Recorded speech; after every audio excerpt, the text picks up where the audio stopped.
Troisième journée de Ligue 1 et qui dit troisième journée de Ligue 1 dit deuxième vidéo pronostic de la saison sur la chaîne.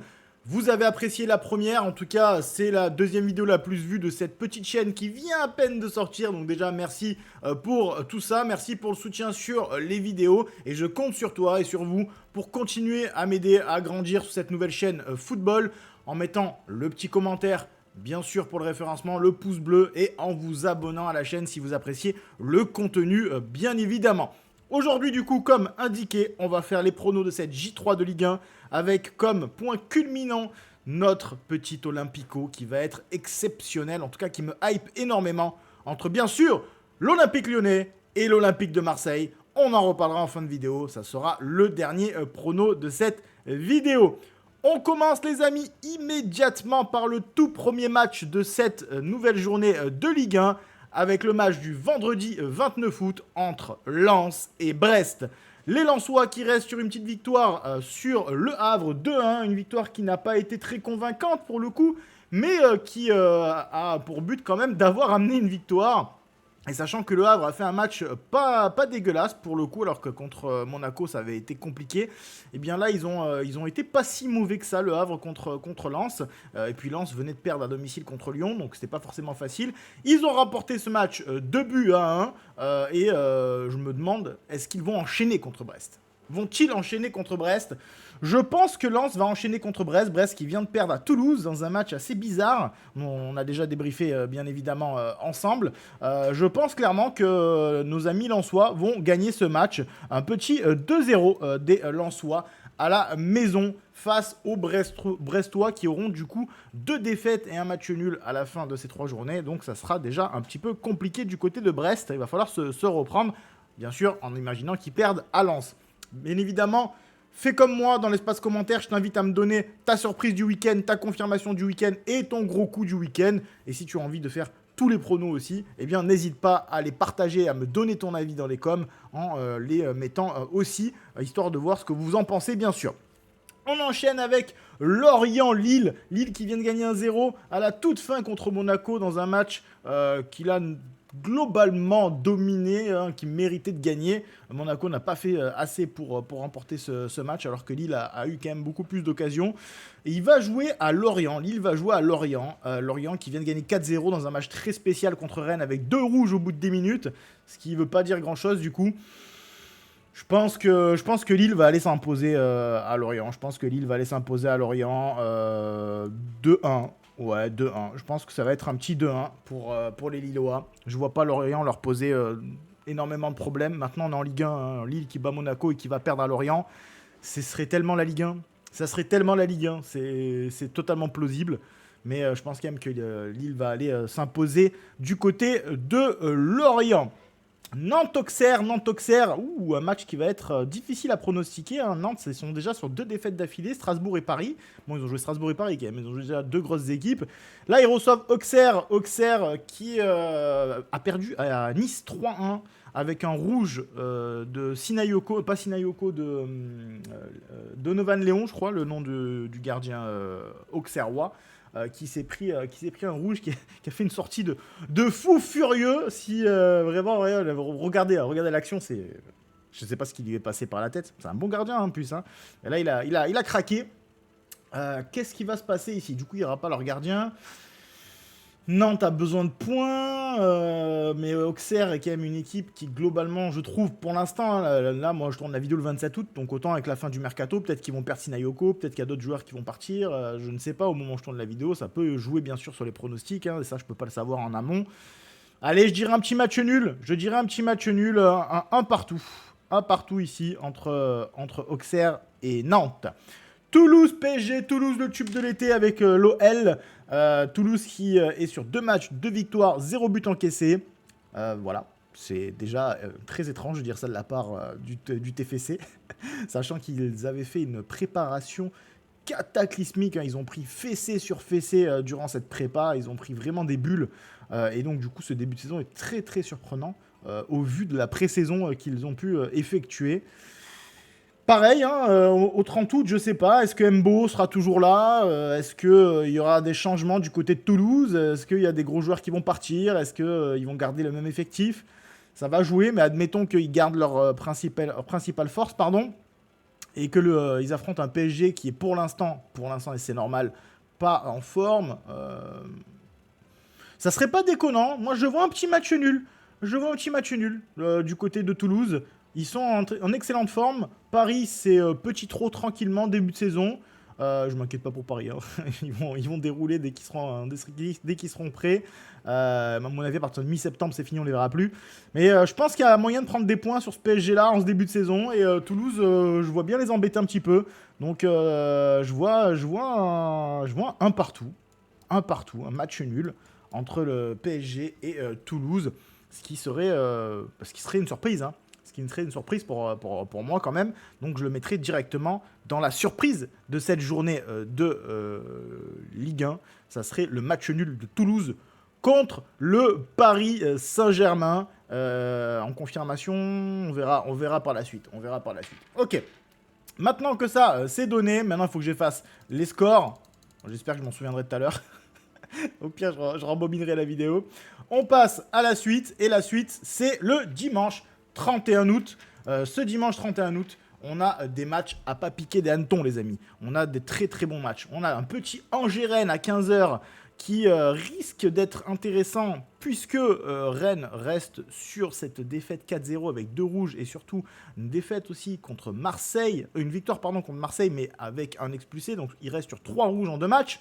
Est-ce que le Stade Rennais va rester avec son 11 du début à la fin? C'est ça vraiment qu'il va falloir parier sur ce match contre le SCO d'Angers. Est-ce que Le Paul sera toujours à Angers au moment du match au 31 août, lui qui était annoncé à Rennes justement? Je ne sais pas. Et je pense que Rennes va aller s'imposer à Angers, puisque je vois quand même Rennes très costaud cette saison, malgré le 4-0 qu'ils ont pris à 9 contre 11 au bout de 10 minutes. Ça, c'est anecdotique. Je pense que Rennes va être une bonne équipe de Ligue 1 cette année. Et va être très dur à bouger. Et du coup, je les vois remporter ce match à Angers sur un score de 1-0. Voilà, tranquillement du côté du SCO, que je trouve quand même assez faible. Et surtout, s'ils perdent Le Paul, au moment où je tourne la vidéo, j'ai pas l'info. Mais peut-être que d'ici là, on saura si Le Paul reste ou si il part. Et s'il part, ça va être déjà encore un peu plus compliqué pour le SCO d'Angers. Le Havre-Nice, les Niçois qui se sont refait la patate sur Auxerre 3-1, mais encore une fois, avec l'expulsion du gardien auxerrois, ça a un peu pas changé le match, mais un peu beaucoup quand même. Parce qu'il y avait 2-1 à ce moment-là, on sentait Auxerre capable de revenir au score, voire plus. Donc faire attention, mais en même temps, il joue du côté du Hack. Le Hack, qui est l'une des équipes les plus faibles de Ligue 1 pour le moment, c'est très très compliqué du côté du Havre. Ça va être dur cette saison. Ça va être dur le Havre, Metz, Angers, Paris FC, tous ces clubs-là, ça va être très très compliqué. Je pense que Nice va aller s'imposer au Havre, pardon. Un petit 2-1, de Nice au Havre. Malgré tout, je pense que Nice sera assez supérieur dans ce match. Monaco-Strasbourg, là on a un gros match. Gros match, Monaco qui vient de perdre à Lille. Strasbourg qui est sur 2 victoires en 2 matchs, mais 2 victoires à domicile. Est-ce que Monaco va repartir ou est-ce que Strasbourg va faire le gros coup de cette journée en allant s'imposer à Monaco? Je sais pas, hein, Strasbourg aura joué jeudi en Conference League, enfin dans les qualifs Conference League à Brøndby au Danemark. Ils sont pas habitués à enchaîner les matchs comme ça tous les 3 jours, les Strasbourgeois, beaucoup de jeunes. Je pense qu'ils vont perdre à Monaco. Un match sympa avec un 3-1 ou un 3-2 pour Monaco. Je vois Monaco l'emporter pour toutes ces raisons. Paris FC Metz, le match de la peur déjà entre les deux promus qui vont devoir prendre des points l'un face à l'autre. Le Paris FC, 0 points pour le moment et Metz, 0 points pour le moment. Ça va être compliqué. Metz a perdu contre Strasbourg et Lyon et le PFC a perdu contre Marseille et contre qui ils ont perdu le premier match? Strasbourg. Hein. Strasbourg, il me semble. Ouais, c'était Strasbourg, tout premier match, si je dis pas de bêtises. Ça va être compliqué à pronostiquer ce match-là, mais je pense que offensivement, le PFC est bien mieux armé que Metz. Metz, je vois vraiment rien. Hein. Metz, défensivement, c'est très faible. Offensivement, c'est très faible. Ils ont le petit jeune de 16 ans, mais il n'est encore pas mature pour pouvoir, je pense, peser à ce point. Alors que du côté du PFC, certes, défensivement, avec Otavio notamment, c'est très très faible en ce début de saison. mais ils ont de gros arguments offensifs. Il y a Kebal qui est vraiment pas mal, il y a Simons, qu'on a bien connu à Nantes, il y a Goebbels, l'ancien Lyonnais qui vient de signer en pointe. Ils ont quand même de très bons joueurs devant. Donc je pense que le PFC va prendre ses premiers points et va gagner contre Metz 2-0 dans cette rencontre des promus. Et on termine les amis cette vidéo avec l'Olympico, le Lyon-Marseille, 20h45, le combat des chefs. Déjà un tournant dans cette saison, pourquoi ? Puisque selon qui gagne, eh bien ça va dicter la saison de l'un ou de l'autre. En effet, si Lyon gagne, ça va confirmer leur statut de ce début de saison et confirmer que Lyon va devoir et va surtout jouer les premiers rôles. Et quand je dis les premiers rôles, c'est le top 4 en Ligue 1 cette saison, chose qui n'était pas du tout prévue au vu de la pré-saison, des soucis avec la DNCG et même du recrutement lyonnais. Hein. On a perdu énormément de joueurs et dont certains très très forts. Hein. Bon, Lacazette, Cherki notamment. Donc personne ne voyait Lyon capable de jouer top 4 cette année. Top 6-7, oui, globalement. Et il y a un mois, on pensait qu'on allait tomber en Ligue 2. Mais top 4, non. Ça allait être, tout le monde pensait que ça allait être compliqué pour le coup. Donc ce serait une énorme surprise si Lyon gagne ce match contre l'OM. Vraiment, ça permettrait d'avoir eh bien, ce nouveau statut côté lyonnais qu'on a perdu récemment pour être une équipe qui va jouer le top 4 cette saison. Ce qui n'était pas prévu encore une fois. Côté marseillais, une défaite à Lyon et c'est une crise qui va certainement se lancer. Pourquoi une crise ? Ils ont gagné 5-2 contre le PFC, mais ça ne reflète pas l'état du match. Hein. Il y avait 2-2 jusqu'à la 65e, je crois. Après, c'est parti un peu en cacahuète avec les changements côté du PFC.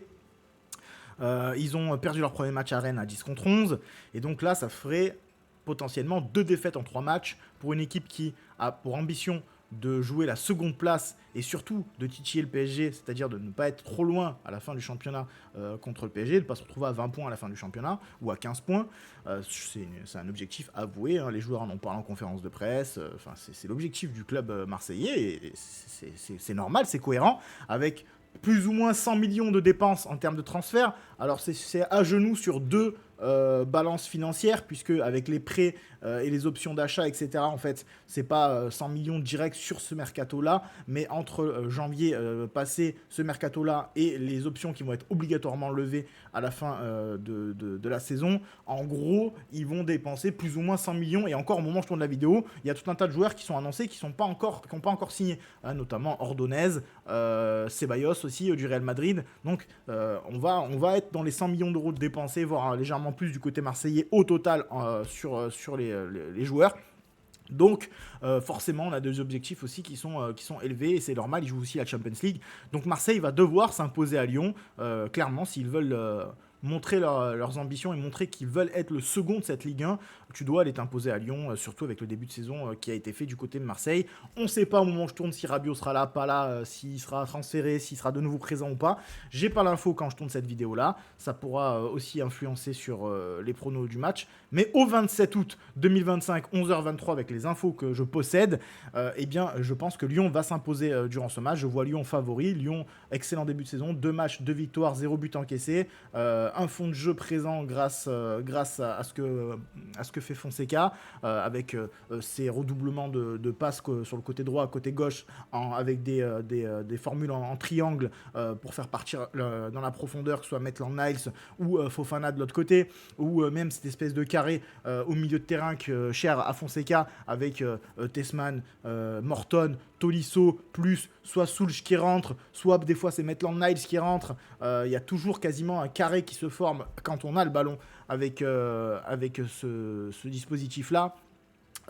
Beaucoup de pressing un peu désorganisé sur les 2 derniers matchs, c'est peut-être ce qui peut nous coûter cher contre Marseille, c'est-à-dire qu'on a notre starter, je ne sais pas qui est le starter dans le club, hein, qui Fonseca a donné ce rôle-là, mais dans un pressing, il y a toujours un starter, et donc le starter, c'est celui qui commence en premier le pressing, et c'est selon lui que ça impulse le rythme. Donc dès que le starter part, les autres sont au courant, ils doivent partir aussi. Et j'ai l'impression que là, il y a un petit souci. C'est un peu d'abord lui, puis après lui. C'est pas en même temps. Et du coup, on est un peu désorganisé dans le pressing. Et ça peut nous permettre d'avoir des décalages et de prendre des comptes dans le dos. Et Marseille est très fort là-dessus en transition. Donc il va falloir faire très attention à ça. Si on presse Marseille, il va falloir les presser correctement parce qu'on peut être très très vite puni pour le coup. Là où Marseille est très fort, ce sont dans les transitions notamment. clairement. Donc il va falloir être très très vigilant là-dessus. Et là où nous sommes le plus faibles, c'est en général dans les transitions offensives adverses. Donc il va falloir faire attention pour Lyon. Mais si on gère globalement ça, au moment où je tourne la vidéo, en essayant d'être le plus objectif possible, bien sûr je suis supporter de Lyon, parmi les forces en présence actuellement maintenant et la dynamique des deux équipes, Lyon est pour moi légèrement favori et devrait s'imposer, pas facilement, hein, mais devrait s'imposer contre Marseille. Maintenant, je mets quand même encore un bémol, on est le 27 août, j'ai pas les derniers infos transferts, je ne sais pas si Fofana va rester à 100%, même si a priori oui, je ne sais pas où est-ce qu'en seront les transferts, notamment de Facundo Buonanotte du côté de Lyon, du côté de Marseille, Ordonez, je ne sais pas au moment où je tourne, Ceballos, je ne sais pas au moment où je tourne, Zegorova, je ne sais pas au moment où je tourne, Rabiot, je ne sais pas au moment où je tourne, donc tous ces arguments-là, à la fin de la semaine, pourront peser, et en fait je me dirais, oula, attends, on vient de perdre Fofana, eux ils sont renforcés avec eux, ouais, ça va être dur, tu vois. Ou alors, au contraire, ouais, non, je reste sur ma ligne directrice. Mais ça, je peux pas vous le dire en avance, bien sûr, les amis. Voilà, maintenant au niveau du score, bah là actuellement, je vois un 3-1. Je vois un 3-1 parce qu'en fait, Marseille va jouer haut, il joue toujours haut. Nous, on est assez bon actuellement justement dans l'aspect des transitions, dans la verticalité qu'on apporte actuellement avec notre effectif. Donc je pense que eux, dans leur dos, ils sont très très faibles, que ce soit avec Balerdi et surtout qu'il manquera Medina qui sera pas là. Défensivement, je trouve vraiment Marseille faible défensivement pour l'instant. Hein. Pour l'instant, il leur manque des joueurs, ils sont pas encore rodés, etc. Mais là, au moment où je te parle, défensivement, c'est très très faible, je trouve. Donc, avec un Marseille qui va jouer haut comme d'habitude et qui va presser haut, il va y avoir énormément d'espace dans leur dos. Et si on a toujours Fofana et les autres joueurs, avec nous, même Mikotadze qui va très vite et qui aime la profondeur, je pense que ça peut être très vite punitif pour Marseille qui peut, sur plusieurs contres, se faire trouer. Donc, clairement, je pense qu'on peut assister à un match avec des buts, ou alors on aura un match absolument horrible et fermé. C'est soit l'un, soit l'autre. Mais je parie plus sur un match avec des buts. Donc pour l'instant, je dirais un petit 3-1 pour l'Olympique Lyonnais. Ce ne sera pas un match forcément facile. Hein. C'est pas parce que je mets 3-1 que ça voudra dire qu'on aura gagné facilement. Non, on peut avoir un 1 partout, un 2-1 à la 65e et un 3-1 à la 92e qui ne reflètera pas forcément le fait que Lyon aura dominé ce match. Mais voilà, je vois quand même 3 buts du côté lyonnais à cause justement des largesses défensives de l'Olympique de Marseille, de nos forces offensives actuellement. Je pense que ça peut très vite être punitif pour les Marseillais. Voilà les amis pour cette petite vidéo. Maintenant il s'agirait de trouver la surprise, la confirmation et le gros coup. Le gros coup, bah forcément ça serait l'Olympique Lyonnais qui gagne ce match contre Marseille et qui mettrait l'OM à 6 points dès la 3e journée, qui serait seul leader enfin seul, oui, non, ça dépendra des autres résultats, mais qui serait là, à mon avis par rapport au goal average, on serait probablement seul leader de Ligue 1 ou en tout cas ex-aequo avec peut-être une équipe. Puisqu'on a Monaco et Strasbourg qui vont s'affronter aussi. Le PSG, on va voir si le PSG gagne à Toulouse. Mais en tout cas, on serait très bien placé juste avant la trêve pour pouvoir de nouveau préparer les joueurs qui seront arrivés et repartir 15 jours après cette trêve avec une bonne dynamique. Donc ça serait vraiment parfait du côté de Lyon. Ça serait clairement le gros coup de cette journée. En termes de confirmation, qu'est-ce que je pourrais mettre ? Je vais enlever les scores parce qu'il y a les matchs d'avant aussi. Hein. En confirmation, en vérité, je crois que je te l'ai dit. Hein. Surprise, j'avais mis nos amis toulousains. Nos amis toulousains qui feraient nul contre le PSG. Donc en surprise, Toulouse. En gros coup, Lyon. Et en confirmation, Lille qui va aller gagner à Lorient. Confirmation après avoir gagné contre Monaco que malgré les départs du côté lillois, il va falloir de nouveau compter sur eux cette saison et ils vont être compliqués à jouer. Donc je dirais Lille, confirmation, Lyon, gros coup, et Toulouse, surprise, avec le nul contre le PSG. Voilà les amis, j'espère que cette vidéo vous a plu. Je compte sur toi pour faire exactement la même chose dans l'espace commentaire. J'ai vraiment envie de voir vos avis et voir ce que vous en pensez, un supporter de n'importe quelle équipe. Comme ça, on pourra en discuter ensemble. Sur ce, je vous laisse. On se retrouve ce week-end avec notamment le débrief forcément de l'Olympico Lyon-Marseille et peut-être une vidéo bilan transfert le samedi, en fonction de toutes les infos qu'on aura du côté de lyonnais, côté marseillais, ou côté lillois, côté rennais, parce que ça va bouger un peu partout normalement d'ici là. Donc je pense faire une petite vidéo bilan transfert samedi, et dimanche, on aura le fameux débrief après le match, aux alentours de 23h30, minuit sur la chaîne. Abonne-toi, le pouce bleu, le petit commentaire, et on se retrouve très très bientôt pour en parler ensemble. Portez-vous bien, et surtout, Surtout les amis, passez un bon week-end. Allez, ciao.